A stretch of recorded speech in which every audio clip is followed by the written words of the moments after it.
On story time with Salty today, I'm going to be relating the teacup story. And one of the reasons I'm going to relate it is because somebody told me this past week that they remembered the story that I told them some time ago, and it's really made a difference in their life. And that was super encouraging. So I thought, let's go ahead and share it this week. So it goes like this. There was a couple who used to go to England to shop in the beautiful stores, and they both liked antiques and pottery and especially teacups. And it was their 25th wedding anniversary. And one day in one of the shops, they saw a beautiful teacup and they said, may we look at that? We've never seen one quite so beautiful. And as the lady handed it to them, suddenly the teacup spoke. You don't understand, it said. I haven't always been a teacup. There was a time when I was red and I was clay. My master took me and rolled me and patted me over and over, and I was yelling, leave me alone. But he only smiled and said, not yet.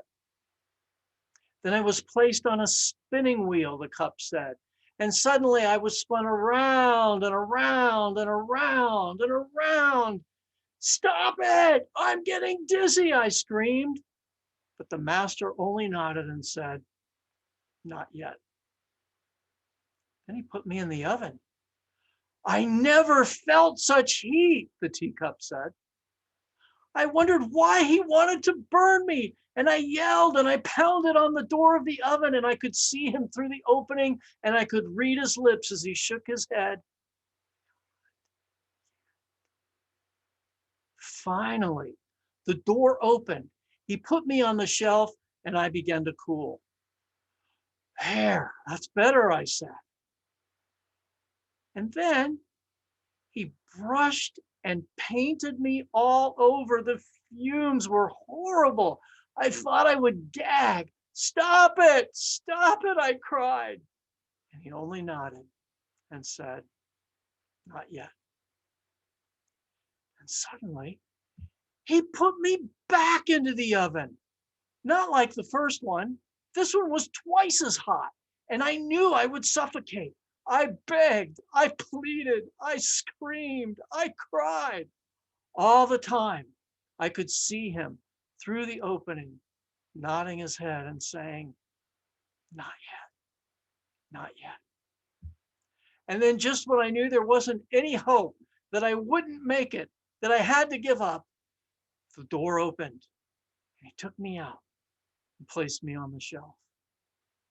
1 hour later, he handed me a mirror and said, look at yourself. And I did. I said, that's not me. That couldn't be me. That's beautiful. I'm beautiful. I want you to remember, he said, I know it hurts to be rolled and patted, but if I had left you alone, you'd have dried up. I know it made you dizzy to spin around on the wheel, but if I had stopped, you would have crumbled. I knew it hurt and was hot and disagreeable in the oven, but if I hadn't put you there, you would have cracked. I know the fumes were bad when I brushed and painted you all over, but if I hadn't done that, you never would have hardened.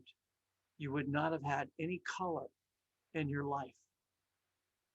And if I hadn't put you back in the second oven, you wouldn't survive for very long because the hardness would not have held. Now you are a finished product. You are what I had in mind when I first began with you. The moral of the teacup story is God knows what he's doing for all of us. He's the potter and we are the clay.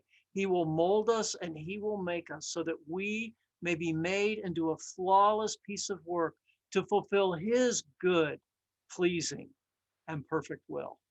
May the teacup story become our story as we willingly yield to the potter's hand. And it reminds me of the verse in Jeremiah 18, 1 through 6, which says, the word which came to Jeremiah from the Lord, saying, arise and go down to the potter's house, and there I shall announce my words to you. Then I went down to the potter's house, and there he was, making something on the wheel. But the vessel that he was making of clay was spoiled in the hand of the potter. So he remade it into another vessel as it pleased the potter to make. Then the word of the Lord came to me, saying, can I not, O house of Israel, deal with you as this potter does, declares the Lord. Behold, like the clay in the potter's hand, so are you in my hand, O house of Israel. Jeremiah 18, 1 through 6.